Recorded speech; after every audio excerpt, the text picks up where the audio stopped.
हैं। मैंने कहा मैं आपके साथ 3 टिप शेयर करता हूँ।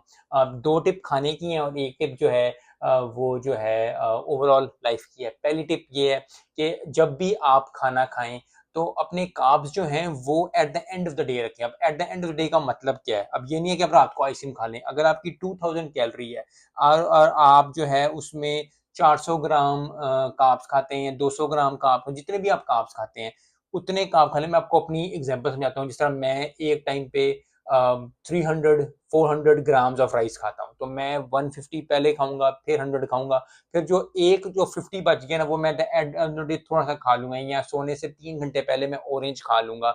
बनाना को अवॉइड करता हूँ। अगर आप बनाना खाते हैं तो आहिस्ता आहिस्ता खाना शुरू करें, लेकिन फिर उसको अवॉइड करना शुरू कर दें, क्योंकि बनाना में बहुत ज्यादा स्पाइक एकदम हो जाती है। तो ऑरेंज ठीक है, सेब आधा या आधे से भी आधा, कोई ऐसी स्वीट चीज, आइसक्रीम नहीं खा सकते, तो कोई भी ऐसा कार्ब जो है जो आपको सेटिस्फाई